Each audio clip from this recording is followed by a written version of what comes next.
आता FIR झालेला आहे. ED, इन्कम टॅक्स विभाग, निवडणूक आयुक्त, CBI, राज्य सरकार, इकॉनॉमिक ऑफेन्स विंग, कंपनी मंत्रालय, रिझर्व्ह बँक यांनी याची चौकशी सुरू केली आहे. निवडणुकीत फक्त 22 दिवसाचा अंतरात 1.25 कोटीहून अधिक रुपये देशभरातल्या 9 राज्याचा 200 ब्रांचेस, बँक ब्रांचेस मधून छोट्या छोट्या लोकांच्या खात्यात जमा झाले. ज्यांनी आयुष्यात कधी ज्यांच्या बँकेत 2-5-10 हजाराचा व्यवहार बघितले नाही, त्यांच्या खात्यात 10-10, 15, 20-20 कोटीचे व्यवहार. हे पैसे अवघ्या 4 दिवसात काढून घेण्यात आले आणि हवाला ट्रान्झॅक्शननी महाराष्ट्राच्या अनेक शहरात, मुंबई, पुणे, नाशिक, नागपूर येथे जवळजवळ 110 कोटी पाठवण्यात आले. आणि हे सगळे उद्योगधंदे करणारा सिराज मोहम्मद हारून मेमन, ज्या व्यक्तीचं मी दुकान आणि त्याची माहिती घेतली की ज्याची ऐपत 5-10 कोटीची नाही,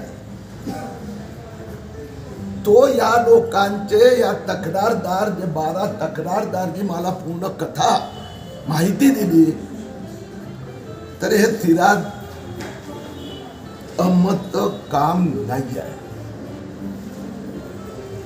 हे जयत निसाळचंही काम नाही. सिराज हा एक प्यादा आहे, एजंट आहे.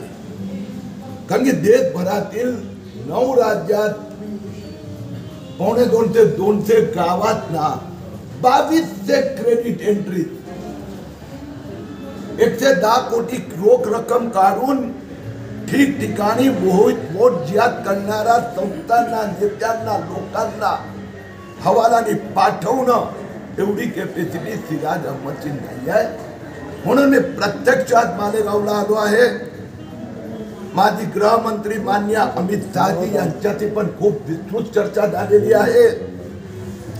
उपमुख्यमंत्री देवेंद्र फडणवीस यांच्याशी गेले 4 दिवस मी चर्चा करीत आहे, पाठपुरावा करीत आहेत. याचा मागे आंतरराष्ट्रीय कोणती तरी ताकद आहे की ज्याचं एवढं मोठं मायाजाळ आहे. हा पैसा निवडणुकीत वोट जिहादसाठी वापरला जात आहे. हा पैसा आला कुठून, गेला कुठे, याचा तपासात गती आणली पाहिजे. आणि मला विश्वास आहे की या सगळ्या संस्था मिळून याचा मागचा जो मेन सूत्रधार आहे त्याला शोधून काढणार. सर, काय मागणी कराल तुम्ही? एक तर हे निर्दोष 12 लोक आहेत.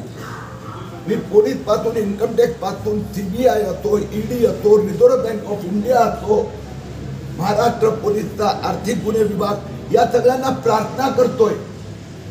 या गरिबांना फसवण्याचा पाप त्या सिराजनी तर केलंच, पण नाशिक मर्चंट कोऑपरेटिव्ह बँकचा मालेगाव शाखेचा अधिकारी आहे आणि बँक ऑफ महाराष्ट्राचा इथला जो अधिकारी आहे त्यांना ताबडतोब अटक झाली पाहिजे. आणि या कटाचे सहभागी आहेत. या गरिबांना जेलमध्ये टाकण्याचा सिराजचा आणि सिराजचा मागे जी अदृश्य शक्ती आहे, तर ह्या निर्दोषांवर, यांच्यावर जे चौकशी विचारपूस करायची करा, परंतु मूळ सूत्रधार आणि हे जे 2.25 कोटी, हे तर 2.25 कोटी तर पकडले गेले. असे आणखीन पण झालं असेल तर त्या सगळ्यांची चौकशी ताबडतोब महाराष्ट्र सरकारने देशातल्या सगळ्यात इन्व्हेस्टिगेटिव्ह एजन्सीची मदत घ्यावी आणि याचा शोध घ्यावा. आपण आपल्या ट्विटमध्ये वोट जिहाद म्हटलेले, वोट जिहाद आणि याचं कनेक्शन कसं असेल? ह्या पूर्वी मी असं कधी ट्रान्झॅक्शन कधी ऐकलं नाही, कधीच नाही ऐकलं. तुमच्यापैकी कोणी ऐकलेलं नाही. हे सगळं ऑक्टोबर महिन्यात झालं. निवडणूक बॅकग्राऊंडवर झालं. हा पैसा जसा आला आणि जसा गेला. मी जसं सांगितलं सिराज बरोबर मोईन खान आहे, आणखीन एक कोणतरी आहेत, आणि मालेगाव का वोट जिहादचं केंद्र आहे. तर त्याच्यामुळे हा पैसा तिथे गेला, या हवालाने गेलेले आहेत. हे मी माहिती देऊ इच्छितो. आपल्याला हे तर दिसतच नाही ह्यांची काय क्षमता. आणि म्हणून हा वोट जिहादसाठी पैसा गेला. निवडणुकीच्या काळात निवडणुकीत वापरण्यात आलेला पैसा आहे आणि त्याची तीव्र गतीने चौकशी झाली पाहिजे. किती बँकेतलं ट्रान्झॅक्शन झालेलं आहे आणि इतर राज्य पण याच्यात सामील आहेत का, कसं आहे? यात मी तुम्हाला सांगतो, उत्तर प्रदेश, मध्य प्रदेश, ओडिशा, पश्चिम बंगाल, हरियाणा, हिमाचल प्रदेश, गुजरात, या इथून हे बघा मी जे सांगतो हे हकीकत आहे, खरं आहे. पण याच्या व्यतिरिक्त पण असेल. म्हणजे आपल्या सगळ्यांचा तपास अवघ्या 4 दिवसात 7 नोव्हेंबर रात्री FIR झाली. पण इथपर्यंतची माहिती मिळाली 200 ब्रांचेस. आता असंही असू फक्त मोठं शहर असेल तर एका शहरातले 2-4 ब्रांच असेल. पण याचा अर्थ असा झाला ना 200 ब्रांचेस म्हणजे किमान 100 शहर होते. जवळजवळ 2,500 ते 3,000 क्रेडिट आले आहेत बँकांकडे. आणि हे तर परत मी सांगतो, ह्याची तर माहिती यांना थोडीफार कळली. सिराजनी यांना सांगितलं होतं की नाशिक मर्चंटमध्येच खातं उघडणार. पण बँक ऑफ महाराष्ट्रात तर सिराजने स्वतः फोर्जरी करून डायरेक्ट खातं उघडलंय. हे आणखीन bank of Baroda, bank of India, बाकी कोऑपरेटिव्ह मध्ये खातं उघडलं असेल की नाही माहित नाही. म्हणून हे प्रकरण भयंकर मोठं आहे. ही तर जे सिद्ध झालेली माहिती मी आपल्याला दिली. इथून 49 कोटीचा हवाला डायरेक्ट मुंबईत गेला, 50 कोटीचा डायरेक्ट गुजरातमध्ये गेला. 100 करोड घोटाळा. आपण म्हटलं की निवडणुकीच्या पार्श्वभूमीवर झालं, बरोबर आहे. तर निवडणुकीच्या पार्श्वभूमीवर मालेगावच्या काही नेत्यांचा हस्तक्षेप असू शकतो का याच्यात? आता जी माहिती आपण जे मी दिली आहे, मी हे सांगितलं ही माहिती 100% खरी आहे. पण ही अपूर्ण आहे. कारण की 3-4 दिवसात आणि अजून तर फक्त पोलीस करतायत. आता ED, CBI, रिझर्व्ह बँक हे सगळे आणि 2-4 बँकांना जरा सरळ केले ना, मग आणखीन माहिती बाहेर येणार. सर, पण बँकेच्या अधिकाऱ्यांनी असं म्हटलं आहे, बँकेच्या अधिकाऱ्यांनी असं म्हटलं आहे का हे जे काही ट्रान्झॅक्शन झालेलं आहे हे सर्व जे तरुण आहेत जे आज बोलत आहे त्यांच्या सहमतीने झालेलं असं बँकेच्या अधिकाऱ्यांचं म्हणणं आहे. तुम्हाला काय वाटतं? बँकेचे अधिकारी खोटं बोलताय? जरा एकदा सुरू झाला ना तपास, मी तुम्हाला एक उदाहरण देतो. बँकेचा अधिकारी सगळ्यात पहिले जेलमध्ये झाला. ह्यांचे नॉर्मल बँक अकाउंट आहेत. म्हणजे तुम्हाला कळत समजते. म्हणजे आपण सह्या करतो, ब प अशी सही कोणी करत नाही. किरीट जयंतीलाल सोमय्या, KJF 12 नवीन खाते उघडले जातात आणि 12च्या 12 मध्ये फक्त अल्फाबेट म्हणजे अक्षर 3 किंवा कोणाचे फक्त अनिल. यांनी त्या बँकेत ज्या बँकेत त्यांचं खातं होतं तिथे लाख रुपयाचे पण व्यवहार नाही आयुष्यातलं. एवढे कोट्यावधी रुपये येतात आणि एवढे कोट्यावधी काढले जातात. हे बँकेचे अधिकारी सरळ इन्व्हॉल्व आहेत. बँकेच्या अधिकाऱ्यांचं म्हणणं आहे की सगळं ऑनलाईन ट्रान्झॅक्शन आहे. या चक्रमागे मला काय म्हणणं आहे, आपण बँकेच्या अधिकाऱ्यांना थोडा मूळ सव्वा ते कोटी सिराजने पळवला आहे. तो या विषयावरती अमित शहा आणि देवेंद्र फडणवीस यांची आपण चर्चा केली. कोण असेल प्रमुख सूत्रधाराच्या मागचं, काय वाटतं? कोणाकडे इशारा असेल? त्याला काल रात्री अमित शहा मुंबईत होते त्यावेळी चर्चा झाली. देवेंद्र फडणवीसची गेले 4 दिवस रोज माझी बातमी सुरू आहे रविवारपासून.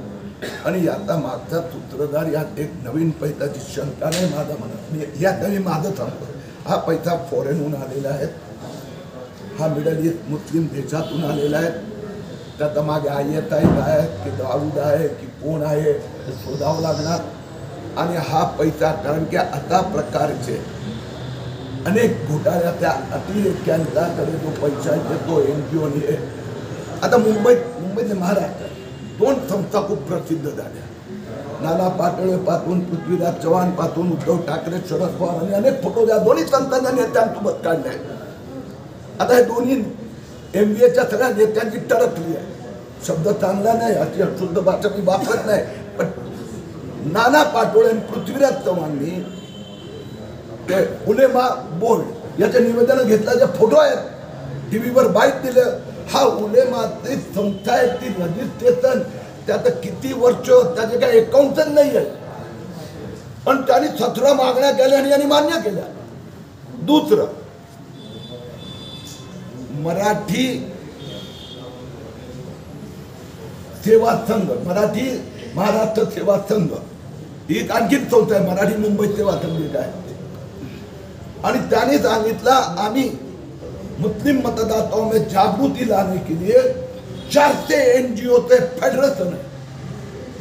आम्ही ठिकठिकाणी सभा घेतोय. मी आता कोकणाचा दौरा, त्याचे सगळे मी आकडे काढले. 500 रुपयाचा आर्थिक व्यवहार नाही. मग यांच्याकडे पैसा आला कुठून, येतोय कुठून, बोलवता धनी कोण आहे हे शोधायचं. सर, उद्धव ठाकरेंनी काल का परवा असं सांगितलं आहे का सिराज अहमद सोबत ते स्थानिक जे भाजपचे काही नेते त्यांचेही संबंध होते. संबंध तुमच्यातही माझे आहेत. आपण चहा घेतला तर संबंध असणं, चहा घेणं, फोटो काढणं याचा तरी संबंध काय. उद्धव ठाकरे जर समजा फोटो असले तर काय उद्धव ठाकरे दोषी असं थोडं म्हणता येतं. मुद्दा आहे जे पैसे ॲबनॉर्मॅलिटी, आणि it is not abnormal, it is a scam. बँकवाले काय बँकेत काम करतात एका मिनिटात करतात, म्हणून त्या बँकवाल्यांनी काही केलं. पण मूळ जो आहे हे बँकवाले तर त्याला म्हणतात ना, त्याला वापर झालेला आहे, यांचा वापर झालेला आहे. हे तर एकदमच गरीब निर्दोष.